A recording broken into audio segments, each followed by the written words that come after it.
ये question accounting equation का question number 7 है। ठीक है, ये मैंने सॉल्व किया है। चलो इस क्वेश्चन को अपन देखते हैं। इसमें लिखा है prove that accounting equation is satisfied in all the following transaction and also prepare balance sheet. ठीक है, स्टार्टेड बिजनेस विथ कैश। ना आप लोग जानते हैं कि जब भी बिजनेस स्टार्ट करते हैं तो उसकी फर्स्ट एंट्री क्या होती है, बिजनेस स्टार्ट की, बिजनेस कमेंस विथ कैश। ठीक है, तो जो कैश अमाउंट होता है वही हमारा कैपिटल अमाउंट भी होता है। ठीक है, और जो अकाउंटिंग इक्वेशन का फॉर्मेट है, ठीक है, वो इस तरीके से होता है। जैसे आप देख रहे हैं कि मैंने लिखा है सॉल्यूशन। ठीक है, सॉल्यूशन देख रहे हैं आप लोग, यहाँ पे लिखा हुआ है सॉल्यूशन। देखिए, सबसे पहले अकाउंटिंग इक्वेशन का फॉर्मूला होता है asset is equal to liabilities. ठीक है, मतलब हमारी जो एसेट होंगी, एसेट के बराबर ही हमारी लायबिलिटीज़ भी होनी चाहिए।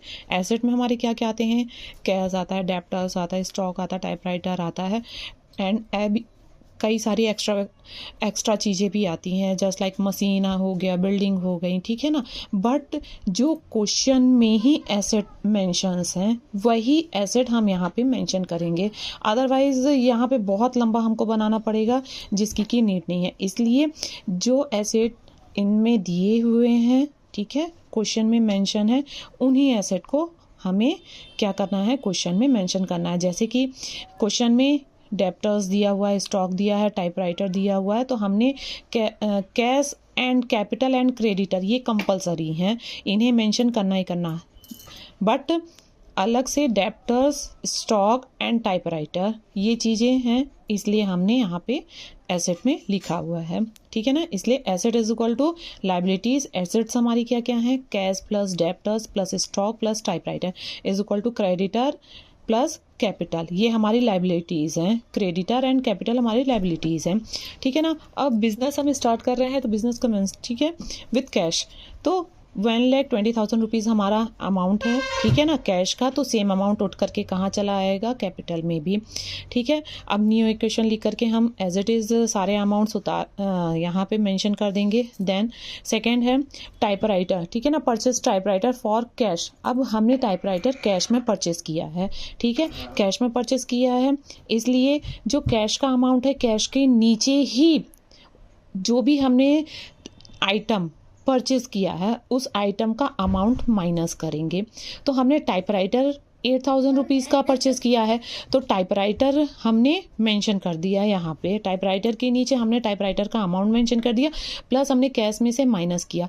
कैश में से माइनस क्यों किया, क्योंकि जो हमारे पास कैश है उसी कैश में तो हम बिजनेस के लिए एक्सपेंस करेंगे ना, उसी अमाउंट में से कैश के लिए, उसी अमाउंट में से हम बिजनेस का जो भी ट्रांजेक्शन है करेंगे। इसलिए 8,000 रुपीज़ कैश में से माइनस हो गया है। ठीक है ना, जब कैश में से 1,20,000 में से 8,000 माइनस हुआ है तो उसका अमाउंट आ गया 1,12,000 रुपीज़। एंड और जो भी यहाँ पे आइटम्स हैं, डेप्टर्स, स्टॉक, तो वो 0 हैं। ठीक है, यहाँ पे टाइपराइटर का 8,000 रुपीज़ आ गया, इज इक्वल टू क्रेडिटर भी 0 है, प्लस 1,20,000 रुपीज़ हमारी कैपिटल है। ठीक है, नेक्स्ट आता है गुड्स परचेज्ड। ठीक है ना, फॉर कैश, मतलब गुड्स परचेज कर रहे हैं, मतलब स्टॉक आ रहा है हमारे पास। ठीक है ना, स्टॉक आ रहा है मतलब स्टॉक में अमाउंट जाएगा, तो हम 50,000 का स्टॉक परचेज कर रहे हैं। ठीक है ना, तो हमने यहाँ पे क्या कर दिया, 50,000 रुपीज़ मेंशन कर दिया। स्टॉक आ रहा है मतलब हमारे पास से 50,000 रुपीज़ जा रहा है। ठीक है, इसलिए वह हम 1,12,000 में से 50,000 रुपीज़ माइनस कर दिए। ठीक है, तो हमारा स्टॉक भी कितने का हो गया, 50,000 का हो गया। टाइपराइटर हमारा 8,000 का था ही, इसलिए हमने 1,12,000 में से 50 माइनस किए, तो न्यू इक्वेशन हमारा क्या प्रिपेयर हो गया, 62,000 माइनस 0 ही, क्योंकि अभी डेप्टर नहीं है हमारे पास।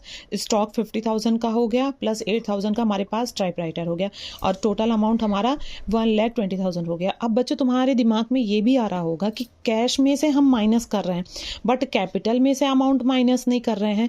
तो कैपिटल में से अमाउंट हम इसलिए नहीं माइनस कर रहे हैं क्योंकि हमारे पास जो ये स्टॉक और टाइपराइटर हैं, ये संपत्तियां हमारे पास हैं, ये चीज़ें हमारे पास हैं, मतलब टोटल अमाउंट 1,20,000 का, 1,20,000 के अमाउंट की थिंग्स हमारे पास, स्टॉक्स हमारे पास है और कैश भी हमारे पास है, ठीक है ना। इसलिए कैश में से ये सारी चीज़ें परचेस कर रहे हैं, इसलिए कैश माइनस कर रहे हैं। देन नेक्स्ट एंट्री है अपनी गुड्स परचेज ऑन क्रेडिट, मतलब उधारी में परचेस कर रहे हैं, ठीक है, इसलिए कैश में से कुछ माइनस नहीं होगा। डेप्टर्स हमारे पास कुछ नहीं है, नील है। प्लस 40,000 रुपीज़ स्टॉक में प्लस जरूर होगा क्योंकि हम क्रेडिट में 40,000 में परचेस कर रहे हैं, ठीक है ना। समझ में आ रहा बच्चों? 40,000 रुपीज़ हमारे पास प्लस होगा और क्रेडिट में मेंशन होगा बिकॉज 40,000 रुपीज़ का हम स्टॉक बोरो कर रहे हैं, ठीक है ना, उधार में लेके आ रहे हैं, ठीक है। तो यहाँ 40,000 रुपीज़ मेंशन हो गया प्लस 1,20,000 रुपीज़ अपना एज इट इज़ है, ठीक है। तो अब हमारे पास कैश कितना हो गया? 62,000 रुपीज़ हो गया प्लस डेप्टर्स अभी भी हमारे पास कोई नहीं है और हमारे पास स्टॉक कितने का हो गया? हमारे पास स्टॉक हो गया टोटल 90,000 रुपीज़ का प्लस 8,000 रुपीज़ का टाइपराइटर हमारे पास था। अब क्रेडिटर भी हमारे पास 40,000 का हो गया प्लस 1,20,000 हो गया, ठीक है ना। एंड नेक्स्ट है गुड्स सोल्ड ऑन क्रेडिट। अब हम गुड्स बेच भी रहे हैं, ठीक है ना, गुड्स सोल्ड कर रहे हैं, क्रेडिट में कर रहे हैं। किस में कर रहे हैं? क्रेडिट में कर रहे हैं। तो देखिए क्रेडिट में कर रहे हैं मतलब कैश का कोई लेना देना नहीं है वहाँ पे। सोल्ड मतलब बेचना है, ठीक है ना, बेचना है, इसलिए हम क्या हो रहे हैं? हम बेच रहे हैं, डेप्टर बन रहे हैं, ठीक है ना। तो कितने का? 80,000 रुपीज़ का, ठीक है। तो 80,000 रुपीज़ और इसकी जो अमाउंट है, एक्चुअल अमाउंट है, ठीक है ना, good sold for credit costing rupees 60,000 rupees, मतलब जिस गुड्स को हम 80,000 रुपीज़ में सेल कर रहे हैं उसका एक्चुअल प्राइस कितना है? 60,000 रुपीज़ है। इट मीन्स हम 20,000 रुपीज़ बेनिफिट में, ठीक है ना, बेनिफिट में क्या कर रहे हैं? उस अमाउंट को सेल कर रहे हैं, इसलिए 80,000 रुपीज़ अपन ने डेप्टर लिखा। 60,000 क्योंकि स्टॉक की एक्चुअल प्राइस थी इसलिए हमने 90,000 में से माइनस करेंगे एंड 20,000 रुपीज़ जो हमें इंटरेस्ट मिल रहा है वो कैपिटल में हमारा ऐड हो जाएगा। तो इसलिए हमारा कैश एज इट इज़ है। तो हमारा न्यू इक्वेशन जो प्रिपेयर होगा क्या होगा? 62,000 रुपीज़, ठीक है। हमारे पास डेप्टर आ गया 80,000 रुपीज़ का प्लस 30,000 रुपीज़ क्या 90,000 का हमारे पास स्टॉक था जिसमें से 60,000 रुपीज़ का हमने सेल कर दिया। तो स्टॉक हमारे पास 30,000 रुपीज़ को हो गया प्लस हमारे पास 8,000 का टाइपराइटर है ही, इज इक्वल टू क्रेडिटर हमारे पास कितने का है? 40,000 का है प्लस 1,40,000 रुपीज़ हमारे पास क्या हो गया? कैपिटल हो गया, ठीक है। अब नेक्स्ट एंट्री होती है रेंट पेड, ठीक है, हमने रेंट पे किया, ठीक है, हमने किराया दिया। तो जब भी हम कैश में पे करेंगे, किसी भी चीज़ को पे करेंगे तो वो सीधे सीधे कैश से भी माइनस होगा और कैपिटल से भी माइनस होगा, इसलिए 62,000 में से 1,500 माइनस हो गया है और 1,500 किस में से? 1,40,000 में से भी माइनस हो रहा है, ठीक है ना। तो ये देखिए न्यू इक्वेशन क्या प्रिपेयर हो रहा है अपना? न्यू इक्वेशन हो रहा है 60,500 प्लस 80,000 एज इट इज़ है डेप्टर्स का, स्टॉक का 30,000 रुपीज़ एज इट इज़ है एंड टाइपराइटर का भी 8,000 एज इट इज़ है एंड 40,000 रुपीज़ क्रेडिटर का। देन कैपिटल में से हमने 1,500 माइनस किया तो 1,38,500 रुपीज़ आ गए अपने पास। देन अब नेक्स्ट एंट्री क्या होती है? सैलरी पे। सैलरी भी हम पे कर रहे हैं मतलब हम कैश में से माइनस करेंगे, तो कैश में से 2,000 माइनस करेंगे, सेम हम क्या करेंगे? कैपिटल में से भी माइनस करेंगे क्योंकि जहाँ कैश ट्रांजैक्शन होगा तो वो कैश से भी माइनस होगा और कैपिटल से भी माइनस होगा। Okay, is that clear? तो हमने जब न्यू इक्वेशन प्रिपेयर किया, सैलरी पे हो गई है तो न्यू इक्वेशन में से 60,000 में से 500 माइनस किए तो कितना आ गया? 58,500। 80,000 एज इट इज़ है, 30,000 एज इट इज़ है एंड 8,000 एज इट इज़ है इज इक्वल टू 40,000 प्लस 1,38,500 में से माइनस किए तो 1,35,500 हो गया अपना। Is that clear? अब कमीशन रिसीव कर रहे हैं, कमीशन रिसीव मतलब हमें बेनिफिट हो रहा है 800 का, तो इसलिए 800 हम प्लस करेंगे, ठीक है। तो हम जब 58,500 में 800 प्लस करेंगे तो हमारा अमाउंट क्या आ जाएगा?